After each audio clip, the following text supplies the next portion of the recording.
So now BSE versus CDSL. आप देखिए यहाँ पर ना एक अच्छा खासा कंपैरिजन हम करने वाले हैं कि बीएसई ज्यादा बेहतर है या फिर सीडीएसएल ज्यादा बेहतर है हमारे पोर्टफोलियो के लिए, और कौन सा स्टॉक ज्यादा बेहतर रिटर्न बना के दे सकता है लॉन्ग टर्म पर्पसेस देखें। और अगर देखें तो ग्रोथ स्टोरी की मैं आपको पहले बता दूं, दोनों ही स्टॉक्स आपकी ग्रोथ स्टोरी के लिए आपके पास है। सिंपल सी बात है, यहां पर ग्रोथ स्टोरी ना दोनों के अंदर ही आएगी और दोनों को रिलेट करते हैं, दोनों कंपनियां को रिलेट करती हैं एक दूसरे से। तो अभी यहां पर ना प्राइसेस है आपके सामने, और जब से लिस्ट हुई है तब से लेकर अब तक का चार्ट जो है वो ये कह रहा है कि भैया 405% का रिटर्न जो है वो अभी तक बना के दे दिया है बीएसई ने, और 371.69% का जो रिटर्न है वो सीडीएसएल बना के दे चुका है। दोनों के प्राइसेस आपके सामने, बीएसई 1797 रुपए, कुल 1800 रुपए के आसपास, सीडीएसएल 1562 रुपए। नंबर्स दोनों की बढ़िया थे, सीडीएसएल के नंबर्स आ चुके हैं। यहां पर अगर आप बीएसई का अगर आप देखेंगे तो बीएसई के नंबर्स अब आने वाले हैं, कुछ नवंबर के आसपास यहाँ पर जो है नंबर्स आने वाले हैं। और दोनों ही कंपनी का अगर मार्केट कैप, आप एम्प्लॉयज और पी रेशियो को अगर आप समझेंगे तो आपके सामने मार्केट कैप तो 24,360 करोड़ का जो मार्केट कैप है वो बीएसई लिमिटेड का है, और 16,310 करोड़ का जो मार्केट कैप है वो सीडीएसएल का है।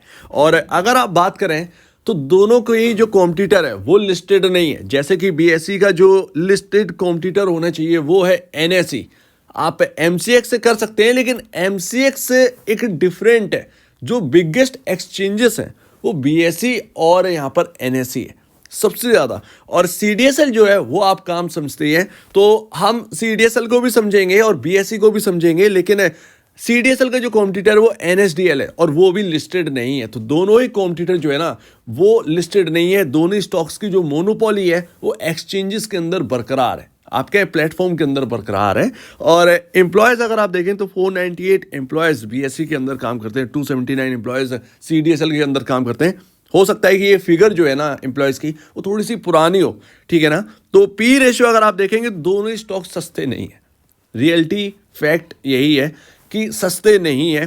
39.96 का पी रेशियो चल रहा है बीएसई लिमिटेड का, 50.99 का पी रेशियो चल रहा है सीडीएसएल का। लेकिन यहीं पर एक बात समझने वाली है कि दोनों को ही यहाँ पर ना कोई कॉम्पिटिटर नहीं मिल रहा है। सिंपल है, मार्केट के अंदर दोनों को ही कॉम्पिटिटर नहीं मिल रहा है और आप ऐसे कॉम्पिटिटर नहीं करवा सकते। हालांकि जिस फील्ड के अंदर ये आते हैं उसका एक इंडस्ट्री पी दोनों की तरफ है, और वो इंडस्ट्री पी जो दिया है उसके हिसाब से ये अपने इंडस्ट्री पीयर पर ही चल रहे हैं। तो बहुत सस्ते अगर आप कहें तो नहीं है। लेकिन एक बात मैं यहाँ पर कह दूं, जब मोनोपोली ऐसी हो और जब लोगों को पता हो कि अब यहाँ से ना एक नई ग्रोथ जर्नी जो है ना वो स्टार्ट होने वाली है, बिकॉज ऑफ बीएसई की जो अब टर्न अराउंड स्टोरी अब आई है वो बहुत ही डिफरेंट है। अब तक एनएसई बेनिफिट उठा रहा था और बीएसई के आने से यहाँ पर सीडीएसएल को भी बेनिफिट होगा। तो वो पूरी स्टोरी ना अब यहाँ पर एक्सचेंज रिलेटेड जो स्टॉक्स हैं पूरा का पूरा काया पलट होने वाला है। तो उसके हिसाब से आप सोचें कि सस्ता मुझे मिल जाए, वो यहाँ पर पॉसिबल नहीं है। एक बार सस्ते हो चुके हैं, बीएसई का स्टॉक 300 रुपये जा चुका है और लो का, और सीडीएसएल का भी ऑलमोस्ट कुछ 800 या 700 रुपये के आसपास का लो लगाया था, वहां से ये अच्छे खासे कवर हो चुके हैं। तो बार बार ऐसा नहीं है कि अप एंड डाउन आएंगे, ऐसा कुछ नहीं होगा। जो पहले हो चुका है अब एक नई ग्रोथ जर्नी स्टार्ट है, वो जो हो चुका वो हो चुका। और आगे बढ़ने से पहले हम सबसे पहले बात करेंगे बीएसई के इनकम सोर्सेस पर कि पहले क्या थे और अब जो आए हैं उससे ऐसा क्या होने वाला है कि ग्रोथ आने वाली है। सीडीएसएल की भी हम बात करें और दोनों स्टॉक्स को रिलेट कैसे हैं। तो अभी यहाँ पर ना जो पुराना जो इनकम सोर्स था वो था लिस्टिंग फीस बीएसई की, यानी कि अगर आपको लिस्ट करवाना है कोई स्टॉक तो उसकी लिस्टिंग फीस देनी पड़ती है, तो वो बीएसई की कमाई होती थी, ठीक है। बाकी मेंटेनेंस भी होता था हर साल, तो वो यहाँ पर अगर आपने एक बार स्टॉक लिस्ट करवा दिया तो उसकी भी पे करना पड़ता है कुछ, तो उससे इनका जो है ना वो इनकम सोर्स था। बाकी ट्रांजैक्शन जो आप एक्सचेंज पर ट्रेड करते हैं, बीएसई के एक्सचेंज पर ट्रेड करते हैं तो आपको ट्रांजैक्शन पे करने पड़ते हैं, तो वो यहाँ पर इनका बेनिफिट होता था, वो इनकम सोर्सेस में ऐड होता था। इनका फिक्स अमाउंट रहता था ट्रांजैक्शन का, तो वो यहाँ पर, और वो एनएसई से कम रहता था। तो अब यहाँ पर क्या है कि कैचअप कर रहा है बीएसई एनएसई को, तो यहाँ पर अपने ट्रांजैक्शन चार्जेस जो है ना वो इंक्रीज कर रहा है अब, तो वो यहाँ पर बेनिफिट था। और वही यहाँ पर जो ना लिमिटेड यहाँ पर ना इनकम सोर्सेज थे बीएसई के पास एनएसई के कंपैरिजन। एक और इनकम सोर्सेज जो कि दोनों एक्सचेंजेस के पास भी है और वो तो सबके पास है ही, मतलब तो अगर आप देखें तो पेनल्टी यहाँ पर पे करनी पड़ती है अगर आप कोई रूल्स वायलेट करते हैं, तो वो यहाँ पर जो है पेनल्टी पे करनी, तो उससे भी इनकी कमाई थी। तो यही इनकम सोर्सेज थे पीएससी के पास पहले। एनएससी के कंपैरिजन बहुत कम इनकम सोर्सेस, इसीलिए एनएससी कहां से कहां पहुंच गई, बीएससी अभी उधर ही रह गई और सबसे ओल्डेस्ट स्टॉक एक्सचेंज होने के बावजूद भी। लेकिन अब बीएससी ने जो है वो काया पलट करना स्टार्ट कर दिया है Sensex stock and options, sorry future and options को स्टार्ट करके।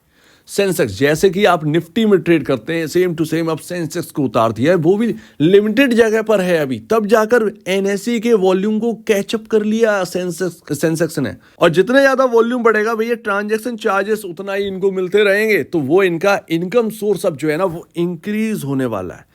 और वही इंपॉर्टेंट है क्योंकि आपके पास तो लिमिटेड थे, कम ट्रेडिंग भी होती थी बीएससी के एक्सचेंज पर, एनएसई पर ज़्यादा होती है, तो वो यहाँ पर फीकापन आ गया था बीएससी के अंदर। लेकिन अब जो Sensex future and options launch कर दिए हैं इसमें आप डेली ट्रेड करेंगे तो इनको बेनिफिट ही बेनिफिट है, इनकी कुल मिलाकर अर्निंग्स जो है ना वो इंक्रीज होने वाली हैं। इससे हमें ये समझ में आ गया।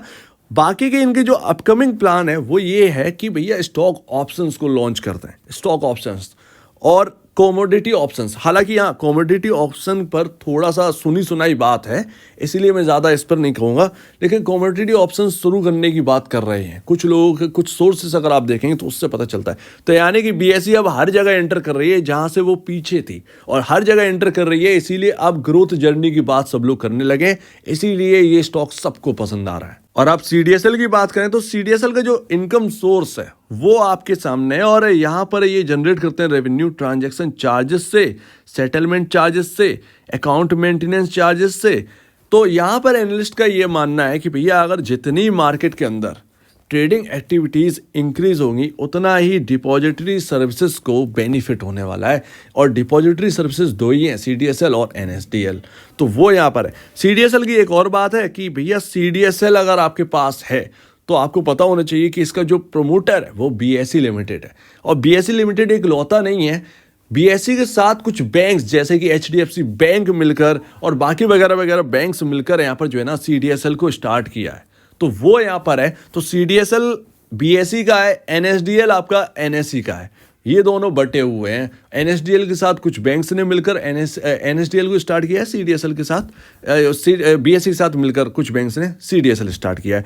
तो इतना तो हमें समझ में आ गया है कि भैया ट्रेडिंग एक्टिविटीज़। एक और मैं आपको एग्जांपल दे दूं, आपको पता ही होगा कि आप होल्डिंग लेते हो 3-4 दिन के लिए भी, अगर आप होल्डिंग लेते हो ना तो जब भेजते हो तो सीडीएसएल या एनएसडीएल के आपके पास मैसेज आता है, ठीक है, आपके सारे रिकॉर्ड सीडीएसएल और एनएसडीएल के पास ही होते हैं, ये ध्यान रखिएगा। ये आपकी ब्रोकरेज फर्म्स है ना, इनके पास नहीं होते हैं। मेन आपके आपके जो डिटेल्स हैं वो सब यही मैनेज करते हैं सीडीएस और एनएसडीएल। मान लो अगर कोई ब्रोकरेज फर्म जो है ना वो बंद हो गई तो आपके रिकॉर्ड कौन रखेगा, इनके पास होता है। ये मेन आदमी है भैया सीडीएसएल, आपका सब कुछ काम काज देखने डिटेल रखने वाला, इसीलिए। और यहाँ पर आप प्लेज भी करते हैं तो होल्डिंग प्लेज कर आपको कुछ रुपए चुकाने पड़ते हैं, 7 या 6 रुपए का कुछ यहाँ पर फीस है जो कि सीडीएसएल को भी पे करनी पड़ती है जब आप प्लेज करते हैं शेयर्स, तो वो यहाँ पर रहता है। तो इसीलिए इनका ना हर जगह से बेनिफिट होने वाला है, चाहे आप ट्रेडिंग करें, इन्वेस्टमेंट करें, हर जगह से इनके पास पैसे पहुँचने हैं, इनको पे करना है। और अगर ये यहाँ पर ना थोड़ा सा ट्रांजैक्शन चार्जेस इंक्रीज हो रहे हैं, कुछ पैसे भी इंक्रीज कर देंगे तो भी सीडीएसएल के अंदर ग्रोथ जो है ना वो इंक्रीज हो जाएगी। तो ये है यहाँ पर, और बीएसई के स्टॉक ऑप्शन से यहाँ पर जो है ना सीडीएसएल को भी बेनिफिट मिलने वाला है। तो वो यहाँ पर कहीं ना कहीं ये समझ में आता है कि भैया अगर आपके पास बीएसई है तो भी सबसे बढ़िया है, सीडीएसएल है तो भी सबसे बढ़िया है, ग्रोथ दोनों में ही आनी है। अगर आपके पास पूरा कॉम्बो पैक है बीएसई का, एक्सचेंज रिलेटेड स्टॉक का, बीएसई और सीडीएसएल का, तब तो आपका पोर्टफोलियो जो है वो चंद्रमा पर पहुंच नहीं है, ये यहाँ पर समझ में आ रहा है। क्योंकि जिस तरीके से ग्रोथ की बात करी जा रही है वो तो यही कह रहे हैं कि ये दोनों स्टॉक ना आगे के लिए अनबिलीवेबल आपको यहाँ पर जो है ना प्रॉफिट कहीं ना कहीं देने वाले, तो वो यहाँ पर समझ में आता है इन सबके कामों से, ये यहाँ पर है।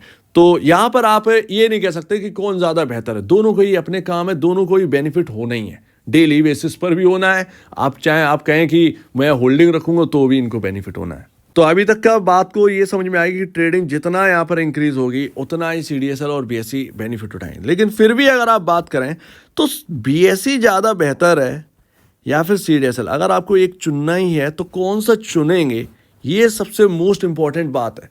क्योंकि हमें समझ में आया कि ग्रोथ जर्नी जो है वो सब में है, ठीक है ना, दोनों ही स्टॉक्स के अंदर है और इनकी जो आने वाले कॉम्पिटिटर है वो भी हैं ही ग्रोथ, तो वो दिखा ही रहे हैं, ये भी अब दिखाना स्टार्ट करेंगे। यहाँ से पैसा जब ग्रोथ दिखाएंगे तो पैसा बनेगा स्टॉक से। तो एक अगर चुनना है तो कौन सा चुने, मेरे ख्याल से बीएसई ज़्यादा अच्छा रहेगा। बीएसई के पास ऑप्शंस जो है ना वो ज़्यादा है। अब वो ऑप्शंस की बात करें तो जिस तरीके से सेंसेक्स के फ्यूचर एंड ऑप्शन लॉन्च करें, मोटी कमाई तो बीएसई ही रखने वाला है। ये हमें समझ में आया कि मोटी कमाई जो है ना वो बीएसई रखेगा और जो लेयर निकलेंगी कमाई की वो यहाँ पर सीडीएसएल रखने वाले। लेकिन ग्रोथ दोनों ही दिखाएंगे, दोनों ही, दूर नहीं रहेगा कोई भी। अगर आपने सीडीएसएल ले रखा है वो भी प्रॉफिट देगा, बीएसई ले रखा है तो भी प्रॉफिट होगा आपको। लेकिन बीएसई की कमाई कहीं ना कहीं ज़्यादा हो सकती है सीडीएसएल के कंपैरिजन, ये तो हमें समझ में आ रहा है। क्योंकि एनएससी से भी अगर आप कंपेयर कर लेंगे तो पता चलेगा। अब मार्केट कैप अगर आप देखोगे ना तो 24,342 करोड़ है। कुछ एनएससी का अगर आप देखेंगे तो मैंने पिछली वीडियो में आपको बताया था, क्योंकि जो एनएससी का जो मार्केट कैप है वो अनलिस्टेड के हिसाब से ना अभी 2 लाख करोड़ के आसपास का मार्केट कैप है और उसकी अर्निंग कुछ हमने देखी ली 11,000 प्लस करोड़ का आसपास का अर्निंग है उसकी। प्रॉफिटेबिलिटी कुछ 6 से 7,000 करोड़ के आसपास की सालाना है। ये तो इतना मोटा कमाई कर रही है एनएससी और उसकी वैल्यूएशन आप देखिए कहाँ पर है। बीएसई भी जब ग्रोथ ऐसे ही दिखाएगा और जब इनकी कमाई कुछ इसी तरीके से बढ़ेगी तो आप सोचिए कि इनकी वैल्यूएशन क्या यहीं पर रहेगी, यही तो बात है। तो जब इंक्रीज होगा इनका प्रॉफिट तो सिंपल सी बात है कि आपका अर्निंग पर शेयर जो है ना वो इंक्रीज होता हुआ नजर आएगा और वो अगर इंक्रीज होगा तो वैल्यूएशन कंफर्ट आपको मिलता रहेगा। पी रेशियो आपका जो है ना हर क्वार्टरली नंबर्स पर ये कम होता रहेगा। तो देखते हैं, बीएसई ने अभी तो लॉन्च किया है और जिस तरीके से वॉल्यूम पिकअप कर रहे हैं एनएससी को कंपेयर करके, एनएससी के बराबर पहुंच गए हैं, तो वो कहीं ना कहीं दिखा रहे हैं कि हाँ भैया यहाँ पर ना आपका मोटी कमाई कहीं ना कहीं बीएसई करके दिखाएगा। तो इस पर भरोसा रखिए। और हाँ, अगर आपके पास कॉम्बो है तो यहाँ पर मुझे लगता है कि यस आपका पोर्टफोलियो ना अच्छा खासा बन चुका है। अगर आपके पास सीडीएसएल भी है, आपके पास बीएसई भी है, तो आपका कहीं ना कहीं अच्छा बन चुका है पोर्टफोलियो।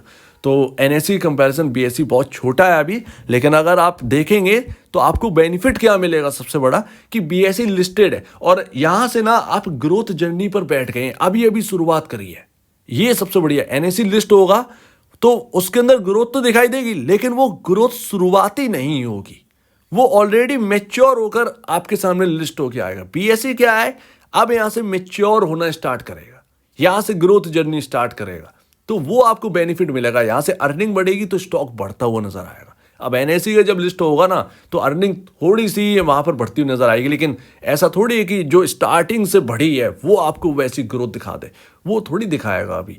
तो वो बीएसई पर ज़्यादा प्रेफर है, इसीलिए कहीं ना कहीं मुझे बीएसई ज़्यादा पसंद है। और बीएसई की वैल्यूएशन अगर आप देखें तो भी ठीक है, 39.31 का पी रेशियो है, 42.25 का यहाँ पर जो है इंडस्ट्री पी है 42.25 का, तो वो बिल्कुल परफेक्टली है। हालांकि वॉलेटिलिटी बहुत ज़्यादा होगी, वॉलेटिलिटी ज़्यादा रहेगी स्टॉक के अंदर। आप सोचें कि आप लेकर बैठ गए तो आप एक परफेक्ट जगह पर, नहीं नहीं नहीं नहीं, ऐसा कभी मत सोचिएगा। हो सकता है कि आपको सामना करना पड़े वॉलेटिलिटी का, पता चला 100-150 रुपए इधर उधर हो गया, तो आप उसमें ना आप ये मत सोचिएगा कि लॉन्ग टर्म सब कुछ खराब हो गया। इन्वेस्टर का बेनिफिट यही है कि भैया स्टॉक या तो डिप दे जाए या कुछ उसको थोड़ा सा एक यहाँ पर ना रिवॉर्ड चाहिए, तो वो एक डिप की जरूरत तो आपको होगी। और इन्वेस्टर को क्या है, एवरेजिंग करना एक उनका सबसे बड़ा टूल है, तो वो यहाँ पर है। उम्मीद है आप इस बात को समझेंगे। 10 नवंबर को एनएससी का नंबर्स, बीएसई के जो नंबर्स है क्वार्टरली नंबर्स Q2 के, वो आने हैं और देखते हैं, इस पर नजर रखिए। उम्मीद है आप इस बात को समझेंगे। तो आपके जो फाइनेंशियल एडवाइजर हैं या आपके जो ब्रोकर हैं जिनसे आप सलाह लेते हैं, तो आप उससे और एक बार पूछिए पीएससी और सीडीएसएल में कौन सा बेहतर है, और तब जाकर आप जो है निवेश करिए। सो उम्मीद है आप इस बात को समझेंगे। आपका क्या कहना है इसके ऊपर कमेंट सेक्शन में कहिएगा। और अब वीडियो देखने के लिए बहुत धन्यवाद दोस्तों।